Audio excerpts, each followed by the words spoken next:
Sous la pluie battante, Camille courait, ses baskets trempées frappant les pavés parisiens, son cœur cognant plus fort que le tonnerre au-dessus.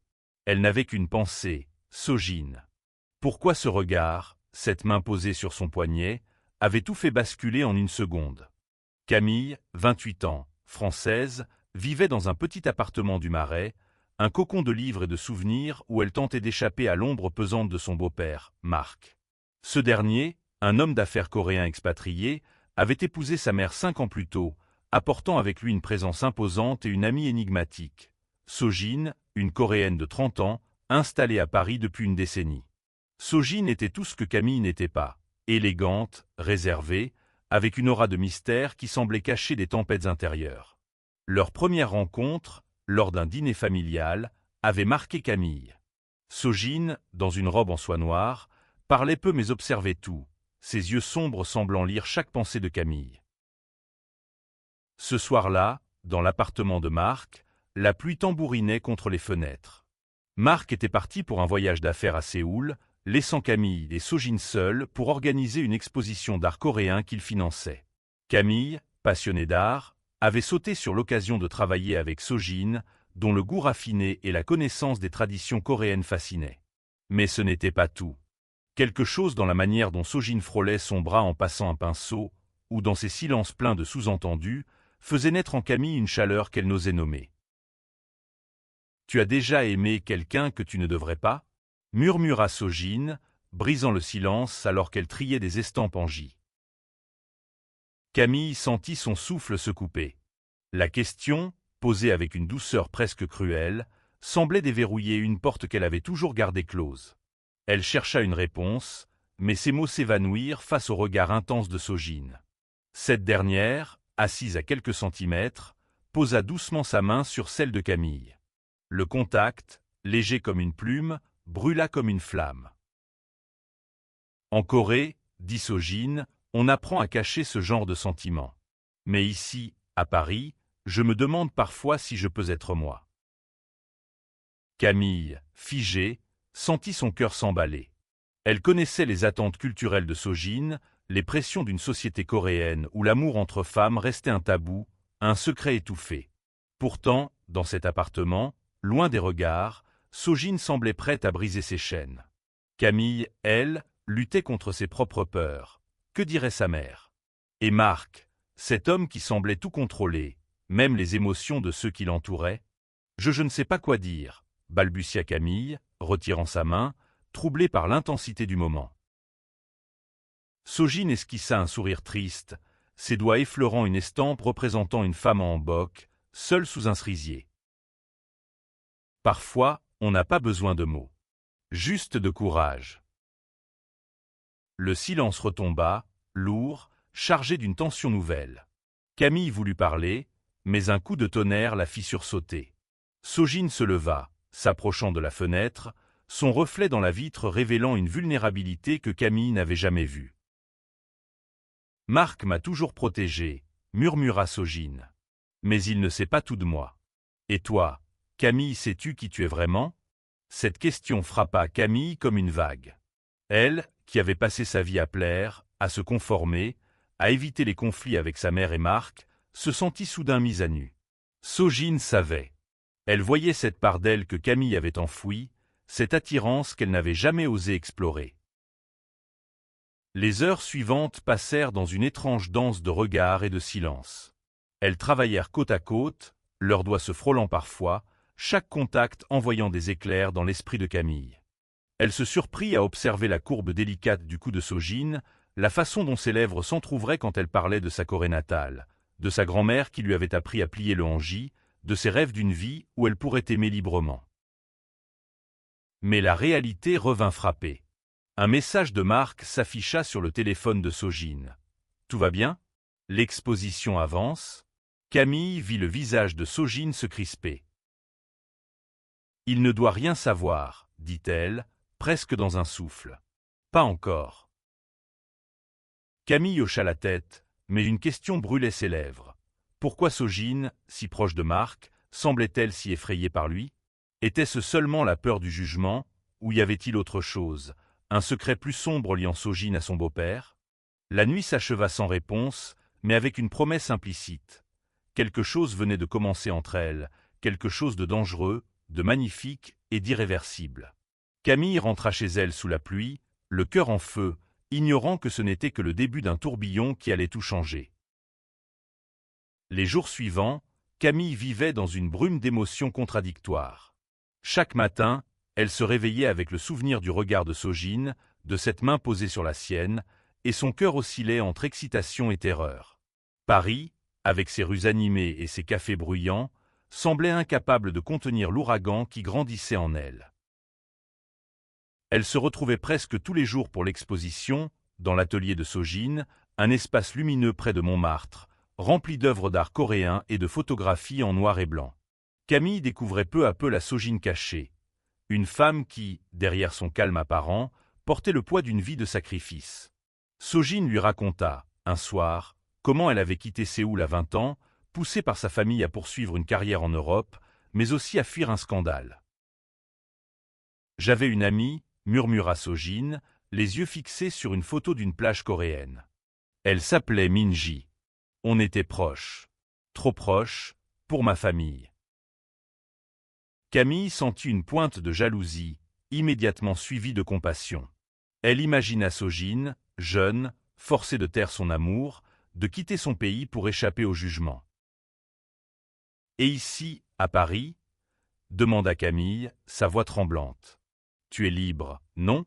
Sojin rit doucement, un rire teinté d'amertume. « La liberté, c'est compliqué. Marc m'a aidé à m'installer, à trouver ma place ici. Mais il y a des dettes qu'on ne rembourse jamais vraiment. » Camille fronça les sourcils. Marc, encore lui. Elle n'avait jamais aimé son beau-père, cet homme autoritaire qui semblait toujours attendre quelque chose d'elle, une perfection qu'elle ne pouvait atteindre. Mais entendre Sojin parler de lui avec cette nuance de crainte la troubla. « Qu'est-ce qu'il a sur toi ?» demanda-t-elle, plus directe qu'elle ne l'aurait voulu. Sojin détourna le regard, ses doigts jouant nerveusement avec un pinceau. « Rien n'est tout, » dit-elle enfin. « Il sait des choses que je ne veux pas que ta mère apprenne. » Camille sentit son estomac se nouer.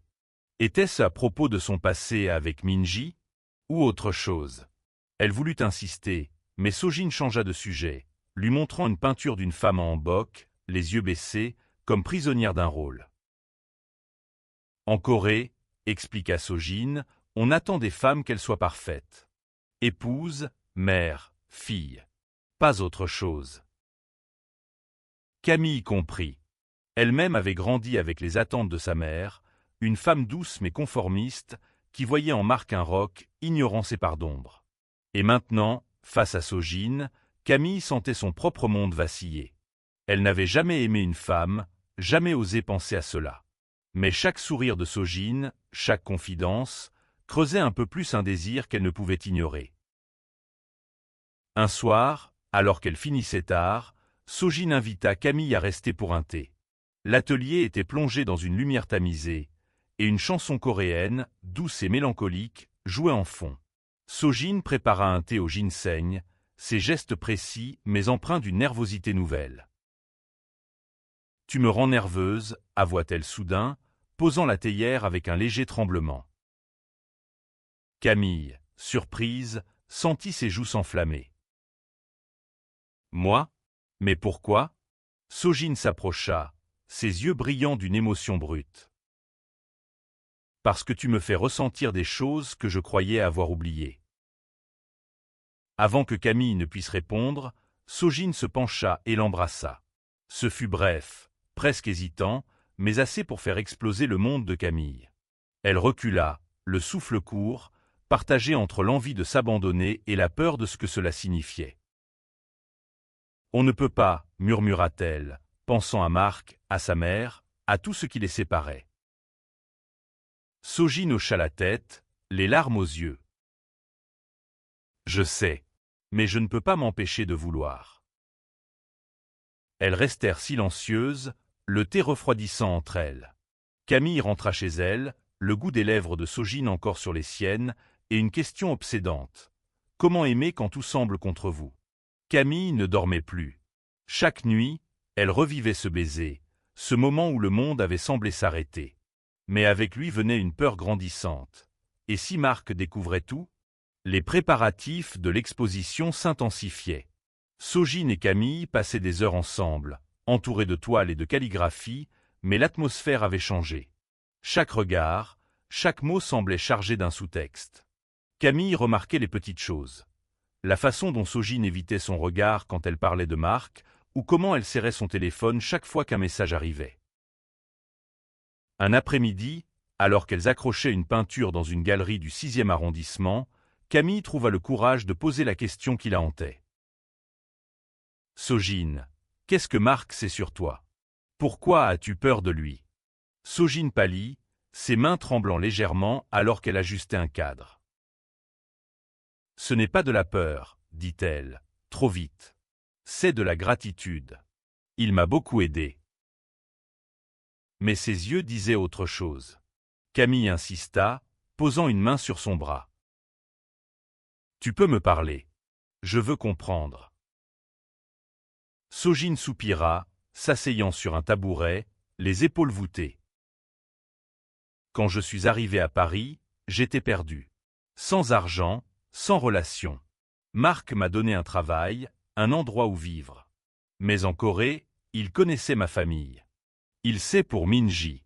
Et il sait que je ne veux pas que ça se sache. » Camille sentit une colère monter. Marc utilisait-il ce secret pour contrôler Sogine? Elle repensa à son comportement dominateur, à la manière dont il parlait toujours de Sogine comme d'une « protégée », avec une possessivité déguisée en bienveillance. « Il te fait du chantage ?» demanda-t-elle, la voix tremblante.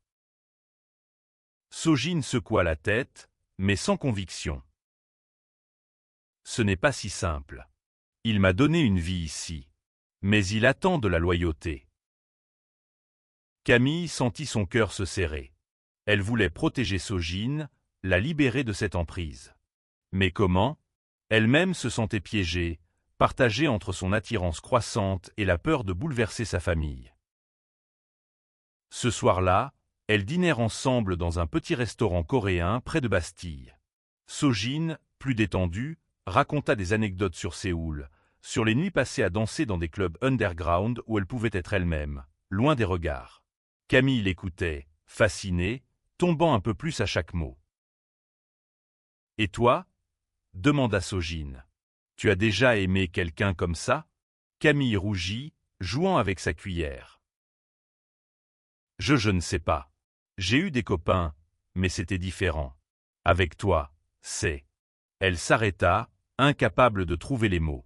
Sogine sourit, un sourire doux mais teinté de tristesse. « C'est terrifiant, n'est-ce pas, de vouloir ce qu'on ne devrait pas. » Elles rentrèrent ensemble, marchant sous les réverbères. À un moment, leurs mains se frôlèrent, et Camille, dans un élan, entrelaça ses doigts avec ceux de Sogine. Ce geste, si simple, semblait défier le monde entier. Mais la réalité ne tarda pas à les rattraper. En arrivant chez Camille, elles trouvèrent un message vocal de Marc sur son répondeur. Sa voix, froide et autoritaire, demandait pourquoi l'exposition prenait du retard. « Il revient demain », murmura Sogine, son visage soudain fermé. Camille sentit une boule dans sa gorge. L'idée de Marc, de son regard perçant, de son contrôle, rendait tout plus réel. Elle serra la main de Sogine plus fort. « On trouvera un moyen, » dit-elle, sans savoir si elle y croyait vraiment. Le retour de Marc changea tout.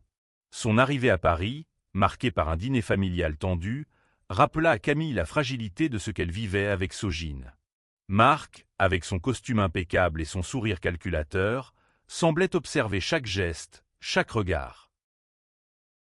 Au dîner, dans l'appartement bourgeois de Marc et de sa mère, Camille se sentit comme une étrangère. Sogine était là, élégante mais distante, évitant le regard de Camille. Marc, lui, parlait avec assurance, vantant l'exposition comme un projet qui renforcerait ses liens avec la communauté coréenne de Paris. « Sogine a fait un travail remarquable, dit-il, posant une main sur son épaule.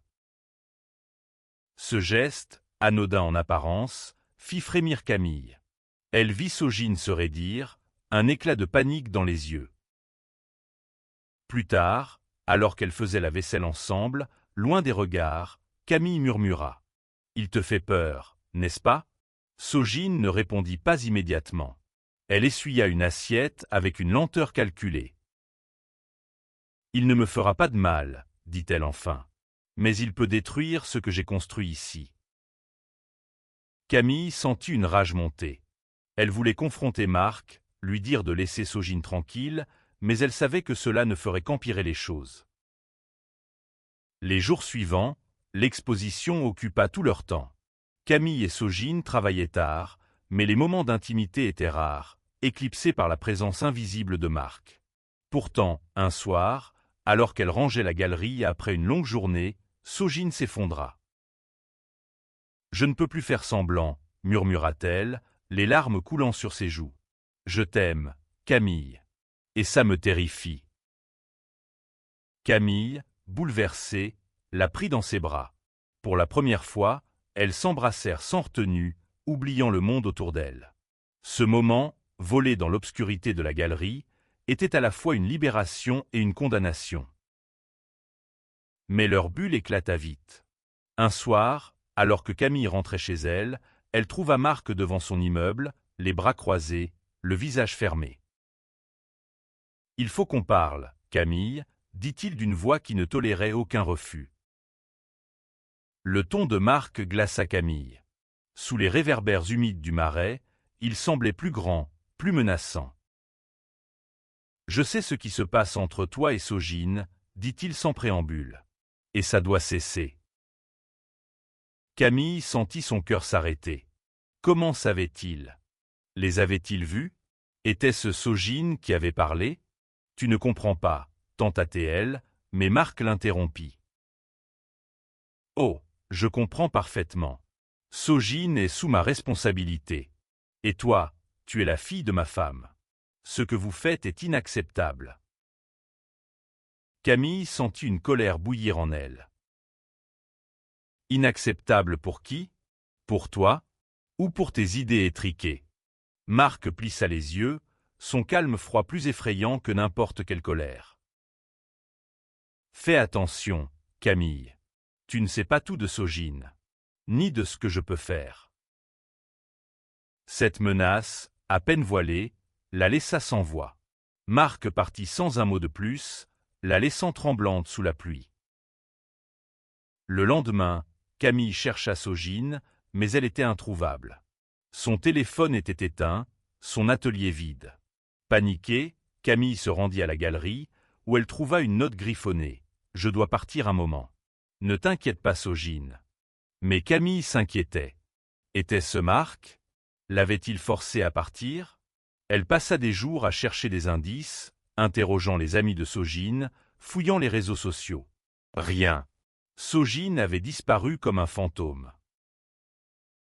Désespérée, Camille confronta sa mère, lui racontant tout, son amour pour Sojin, les menaces de Marc. Sa mère, choquée, tenta de défendre Marc, mais une fissure apparut dans sa confiance en lui. « Je vais lui parler », promit-elle. Mais Camille n'attendit pas. Elle trouva une adresse dans les affaires de Sojin, un petit appartement à Belleville. Là, elle découvrit Sojin, seule, entourée de boîtes, prête à partir pour de bon. « Pourquoi ?» cria Camille, les larmes aux yeux. « Pourquoi tu fuis ?»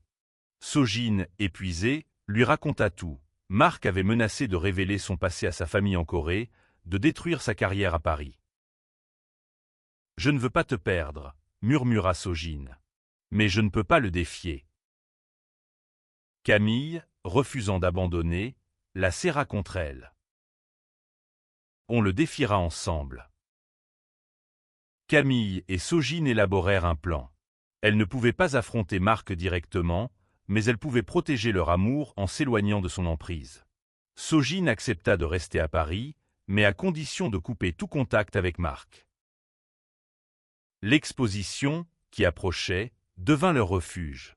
Elles y mirent tout leur cœur, transformant chaque toile, chaque calligraphie en un acte de résistance. Camille apprit à connaître Sojin encore plus profondément.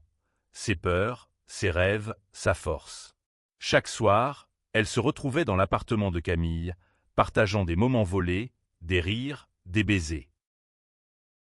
Mais Marc n'était pas homme à lâcher prise. Un jour, il apparut à la galerie, le visage fermé. « Tu penses que c'est fini ?» dit-il à Sojin, ignorant Camille. « Tu me dois tout. » Sojin, pour la première fois, lui tint tête. « Je ne te dois rien, Marc. Ma vie m'appartient. » Camille, tremblante mais déterminée, s'interposa. « Laisse-la tranquille, ou je dirai tout à maman. » Marc rit, un rire cruel. « Tu crois qu'elle te croira? Une gamine amoureuse contre son mari ?» Mais Camille avait un atout. Sa mère, après leur conversation, avait commencé à douter de Marc.